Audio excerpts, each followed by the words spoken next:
ହେଇଛି ବୋଧେ ମୋ ସମ୍ମୁଖରେ ବସିଥିବା ମୋ ସାଙ୍ଗରେ ବସିଥିବା ମହିଳାମାନଙ୍କ ପାଇଁ ନାରୀମାନଙ୍କ ପାଇଁ ସେମାନଙ୍କର ସହଯୋଗ ସେମାନଙ୍କର ସଦିଚ୍ଛା ସେମାନଙ୍କର ଉତ୍ସାହ ସେମାନଙ୍କର ଆନ୍ତରିକତା ପାଇଁ ଏ ଉଦୀୟମାନ ଅନୁଷ୍ଠାନ ଆଜି ଏତେ ବଡ଼ ଗୋଟେ ଧୂମରେ ପରିଣତ ହେଇଛି ଯାହାକି ସାରା ରାଜ୍ୟରେ ଚର୍ଚ୍ଚିତ ହୋଇଛି। କେବଳ ଯାଜପୁର ଜିଲ୍ଲା ଭିତରେ ସୀମିତ ନାହିଁ, ତାହା ସମଗ୍ର ଓଡ଼ିଶାରେ ଉଦୀୟମାନ ସ୍ୱେଚ୍ଛାସେବୀ ଅନୁଷ୍ଠାନକୁ ସମସ୍ତେ ଜାଣନ୍ତି, ସମସ୍ତଙ୍କ ପାଖରେ ପରିଚିତ। ସୌନ୍ଦର୍ଯ୍ୟ ମଣିଷକୁ ଆକର୍ଷିତ କରେ, ସୌନ୍ଦର୍ଯ୍ୟ ମଣିଷକୁ ଆକର୍ଷିତ କରେ, ବ୍ୟକ୍ତିତ୍ୱ ହୃଦୟକୁ ଆକର୍ଷିତ କରେ। ସେଭଳି ଏକ ବ୍ୟକ୍ତିତ୍ୱ ସମ୍ପନ୍ନ ମଣିଷ ମୋର ସାନ ଭାଇ ଅନିଲ ପାଖରେ ଅଛି। ତେଣୁ ସେ ବ୍ୟକ୍ତିତ୍ୱ ସମ୍ପନ୍ନ ପ୍ରତିଭା ସମସ୍ତଙ୍କୁ ଗୋଟେ ଆକର୍ଷଣର ରଜ୍ଜୁରେ ବାନ୍ଧି ରଖିଛି। ତେଣୁ ସେଥିପାଇଁ ଏ ଅନୁଷ୍ଠାନକୁ ଭଗବାନ ଶ୍ରୀ ଜଗନ୍ନାଥ ଏମିତି ଘଣ୍ଟ ଘୋଡ଼େଇ ରଖିଥାନ୍ତୁ, ଏମିତି ଆହୁରି ଭଲ ଭଲ କାମ କରନ୍ତୁ, ଆହୁରି ଏ ସଂଗଠନ ମଜବୁତ ହଉ, ଆହୁରି ସମସ୍ତଙ୍କୁ ତା ସହିତ ଯୋଡ଼ୁ। ଏହା ହିଁ ପ୍ରଭୁଙ୍କ ନିକଟରେ ମୋର ଏତିକି କାମନା ଆଜି ନାରୀ ଦିବସରେ। ବାସ୍ତବରେ ନାରୀ କିଏ? ମୁଁ ତ ଯେତିକି ଜାଣିଛି, ଯାହା ପାଖରେ ଆକାଶ ପରି ଗୋଟେ ବିଶାଳ ହୃଦୟ ଅଛି, ସାଗର ପରି ପରିବ୍ୟାପ୍ତ ହେଉଥିବା ଏକ ଧୈର୍ଯ୍ୟ ଅଛି, ସହିବାର ଶକ୍ତି ଅଛି, ଆତ୍ମବିଶ୍ୱାସ ଅଛି, ମଣିଷକୁ ଗଢ଼ିବା ପାଇଁ ତା ଭିତରେ ଏକ ଚେତନ ଶକ୍ତି ଅଛି। ପୁରୁଷର ନେତ୍ର ଯେମିତି ଜ୍ଞାନ ସାହସ ବୀର୍ଯ୍ୟ, ନାରୀର ନେତ୍ର ହେଉଛି ତାର ସେବା ତ୍ୟାଗ, ତାର ଅନ୍ତର୍ଦୃଷ୍ଟି। ତା ଅନ୍ତର୍ଦୃଷ୍ଟିରେ ସାରା ସମାଜକୁ ସେ ବାନ୍ଧି ରଖିପାରେ। ଗୋଟିଏ ଏକତା ରଜ୍ଜୁରେ ଚୁନା ଚୁନା ଫୁଲକୁ ତା ହୃଦୟ ଭିତରେ ସେ ବାନ୍ଧି ରଖିପାରେ। ତେଣୁ ସେ ହିଁ ପ୍ରକୃତ ନାରୀ।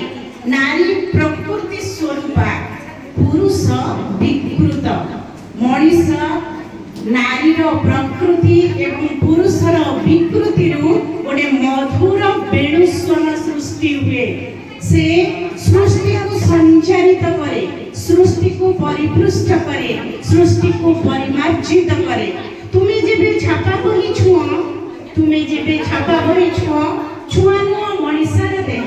ତୁମେ ଯେବେ ଛାପା ବହି ଛୁଅଁ, ଛୁଆଁ ନୁଆଁ ମଣିଷର ଦେହ।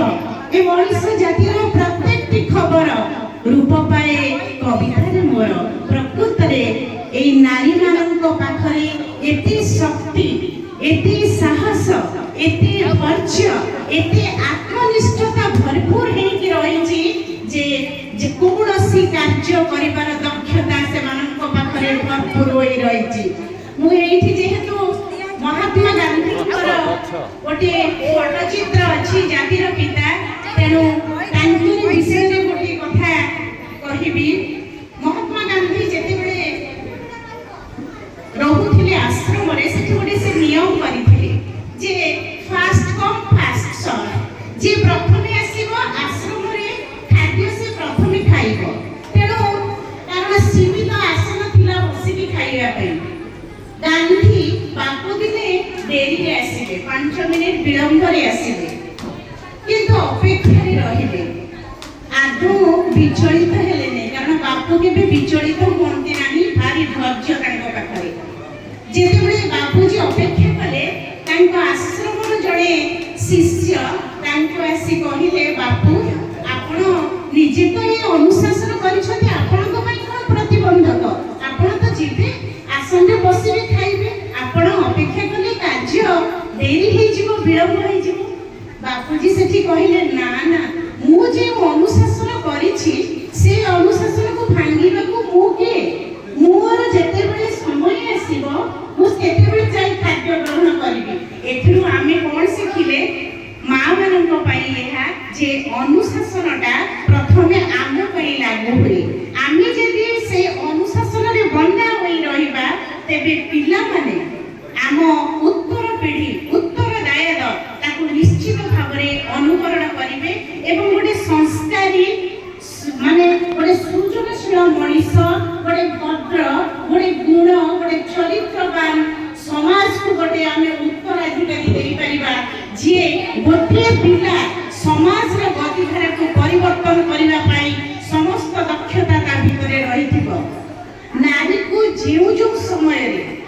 ନାରୀଟିଏ ଯେଉଁ ସମୟରେ ତାର ମର୍ଯ୍ୟାଦା ହାନି ହେଇଛି, ମର୍ଯ୍ୟାଦା ପରାଘାତ ହୋଇଛି, ସେଇ ସମୟରେ ଆପଣ ଦେଖନ୍ତୁ ଦ୍ୱାପର ତ୍ରେତୟା ସବୁ ଯୁଗରେ କୋଉଠି ନା କୋଉଠି ସେଠି ବିରାଟ ଆକାରର ଗୋଟେ ଯୁଦ୍ଧ, ଗୋଟେ ପ୍ରଳୟ ସୃଷ୍ଟି ହୋଇଛି। ମହାଭାରତର ଗୋଟେ ଛୋଟିଆ ବର୍ଣ୍ଣନା ଏଠି କରିବି। ସାରା ମହାଭାରତରେ ଅଛି, ଯେତେବେଳେ ପରମାତ୍ମା ସୃଷ୍ଟି ସର୍ଜନା କଲେ ସେତେବେଳେ ସରସ୍ୱତୀଙ୍କୁ ସେ ପ୍ରଥମେ ସର୍ଜନା କଲେ ସମସ୍ତ ଗୁଣର ଅଧିକାରିଣୀ କରି। ସେ କେବଳ ସୌନ୍ଦର୍ଯ୍ୟ ନୁହେଁ, ସବୁ ପ୍ରକାରର ଗୁଣ ଭରପୁର ଦେଇ ସେ ସରସ୍ୱତୀଙ୍କୁ ସୃଷ୍ଟି କଲେ ଏବଂ ପରବର୍ତ୍ତୀ ସମୟରେ ସେ 15 ଜଣ ବ୍ରହ୍ମାଙ୍କୁ ସୃଷ୍ଟି କଲେ। ଯୋଉ 15 ଜଣ ବ୍ରହ୍ମାଙ୍କୁ ସୃଷ୍ଟି କଲେ ସେମାନେ ସରସ୍ୱତୀଙ୍କର ରୂପ ଦେଖି, ସୌନ୍ଦର୍ଯ୍ୟ ଦେଖି ତାଙ୍କ ପ୍ରତି ଆକର୍ଷିତ ହେଲେ, ତାଙ୍କ ପଛରେ ଦୌଡ଼ିବାକୁ ଆରମ୍ଭ କଲେ, ତାଙ୍କ ପଛରେ ଦୌଡ଼ିଲେ। ସେଠୁ ସରସ୍ୱତୀ କ'ଣ କଲେ, ତାଙ୍କର ଇଚ୍ଛା ଶକ୍ତି, ତାଙ୍କର ଅନାବିଳ ଦୃଢ଼ ଶକ୍ତି, ଯାହା ଯୋଉ 15 ଜଣ ବ୍ରହ୍ମା ତାଙ୍କ ପାଖରେ ଦୌଡ଼ିଥିଲେ, ସେ କେତୁଟା ଚଣ୍ଡୀ ରୂପ ଧାରଣ କରି 14 ଜଣ ବ୍ରହ୍ମାଙ୍କୁ ନିଧନ କଲେ। କେବଳ ଜଣେ ମାତ୍ର ଶୂଦ୍ରକ ବ୍ରହ୍ମା ଯିଏକି ବଞ୍ଚିଗଲେ ଏଇଥିପାଇଁ କାରଣ ସେ ପରମାତ୍ମାଙ୍କ ଶରଣରେ ରହିଲେ। ତାଙ୍କୁ ଯେହେତୁ ଭଗବାନ ଶରଣରେ ରଖିଲେ, ତାଙ୍କୁ ସେ ମାରିପାରି ନଥିଲେ। ସେଇ କେତୁଟା ଚଣ୍ଡୀ ଦ୍ୱାପର ଯୁଗରେ ଦ୍ରୌପଦୀର ରୂପ ନେଲେ।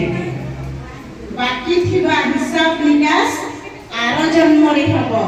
ଦ୍ରୌପଦୀ ରୂପରେ ସେ ଜନ୍ମ ନେଲେ ଏବଂ ଶୂଦ୍ରକ ବ୍ରହ୍ମା ଦୁଃଶାସନ ରୂପରେ ଜନ୍ମ ନେଲେ ଏବଂ ସେଇଠି ଦ୍ରୌପଦୀ ଦୁଃଶାସନର ରକ୍ତରେ କେଶ ପ୍ରକ୍ଷାଳନ କଲେ। ତେଣୁ ଭାବନ୍ତୁ, ଯେତେବେଳେ ଯୋଉ ସମୟରେ ନାରୀର ମର୍ଯ୍ୟାଦା ହାନି ହେଇଛି, ତାର ଅନ୍ତଃସ୍ୱରକୁ କ୍ଷତବିକ୍ଷତ କରିବା ପାଇଁ କେହି ଜଣେ ଚେଷ୍ଟା କରିଛି, ଇଙ୍ଗିତ ଦେଇଛି, ଦୃଷ୍ଟି ନିକ୍ଷେପ କରିଛି, ସେଇ ମୁହୂର୍ତ୍ତରେ କିଛି ନା କିଛି ଗୋଟେ ପ୍ରଳୟ ହେଇଛି। ତେଣୁ ସମାଜରେ ଗୋଟିଏ ଚକରେ କେବେ ସମାଜ ଚାଲିପାରେ ନାହିଁ। ଦୁଇଟି ଚକର ଆବଶ୍ୟକତା, ଗୋଟିଏ ପୁରୁଷ ଏବଂ ଗୋଟେ ନାରୀ। ଆମେମାନେ ଆଜି ଯୋଉ ଏଠି ଏକତ୍ରିତ ହେଇଛି, ତା ପଛରେ କେହି ତ ଜଣେ ପୁରୁଷ ନିଶ୍ଚୟ ଅଛି ନା। ତେଣୁ ଆମେ କହିପାରିବା ନାହିଁ ଯେ ନାରୀ, ସବୁ ନାରୀଙ୍କ ପାଇଁ ପୁରୁଷ ଏଇଭଳି ମର୍ଯ୍ୟାଦାହାନି କାର୍ଯ୍ୟ କରିଥାନ୍ତି। ଏମିତି ଅନେକ ଭଳି କିଛି ମଣିଷ ଅଛନ୍ତି, ବ୍ୟକ୍ତିତ୍ୱ ଅଛନ୍ତି, ଯେଉଁମାନେ ନାରୀର ମର୍ଯ୍ୟାଦାକୁ ଆହୁରି ଉଚ୍ଚତର ସୋପାନକୁ ଉଠେଇକି ନେଇଥାନ୍ତି। ତେଣୁ ସବୁ ସମୟରେ ନାରୀ ପଛରେ ପୁରୁଷ ଏବଂ ପୁରୁଷ ପଛରେ ନାରୀ କିଛି ଜଣଙ୍କ ପାଇଁ ସମାଜ ନିନ୍ଦିତ, ଅପମାନିତ କିଛି ସମୟ ପାଇଁ ହେଇପାରେ, କିନ୍ତୁ ତାହା ଦୀର୍ଘ ସମୟ ପାଇଁ ନୁହେଁ। ହଁ, ଆଜି ପର୍ଯ୍ୟନ୍ତ ଆମେ ଚିନ୍ତା କରିବା, ଭାବିବା ଯେ ଆମର ଯେଉଁ ପ୍ରକାର ସ୍ୱାଧୀନତା ରହିବା କଥା ତାହା ହେଇପାରୁନାହିଁ। କିନ୍ତୁ ଆମେ ଦେଖିବା ଯଦି ରେବତୀ କଥା, ରେବତୀ ଗୋଟେ ଆହ୍ୱାନ, ଗୋଟେ ସ୍ୱର, ସେ ଗୋଟେ ଗଳ୍ପ ନୁହେଁ। ଫକୀର ମୋହନ ସେନାପତିଙ୍କର ରେବତୀ ଗୋଟେ ନାରୀ ଶିକ୍ଷା ପାଇଁ ଗୋଟେ ଅନ୍ତଃସ୍ୱର ଥିଲା। ତେଣୁ ସେ ରେବତୀ ପଥକୁ ଅତିକ୍ରମ କରି କରି ଆମେ କେଉଁ ଶୀର୍ଷରେ ଆସି ପହଞ୍ଚିଲେଣି, ଅନ୍ତରୀକ୍ଷକୁ ଗଲେଣି। ଏଇ ମାଟି ରାଣୀ ଲକ୍ଷ୍ମୀବାଈର, ଏଇ ମାଟି ସୀତାର, ଏଇ ମାଟି ଦ୍ରୌପଦୀର, ଏଇ ମାଟି ସୁନିତା ଚୌହାନର, ଏଇ ମାଟି ଦୁତି ଚାନ୍ଦକୁ ବି ଜନ୍ମ ଦେଇଛି। ତେଣୁ କ୍ରୀଡ଼ା ଠାରୁ ଆରମ୍ଭ କରି ଅନ୍ତରୀକ୍ଷ ପର୍ଯ୍ୟନ୍ତ ଏବଂ ସବୁଠାରୁ ଶ୍ରେଷ୍ଠ ଆସନ, ଯାହା ମୋର ପୂର୍ବ ବକ୍ତା କହୁଥିଲେ ଦ୍ରୌପଦୀ ମୁର୍ମୁଙ୍କ କଥା। ଆପଣ ଭାବିଲେ ତାଙ୍କ ଭିତରେ କେତେ ଧୈର୍ଯ୍ୟ, କର୍ମଫଳ ଭଗବାନ ଦିଅନ୍ତି ନା ନାହିଁ? ନିଶ୍ଚୟ ଦିଅନ୍ତୁ।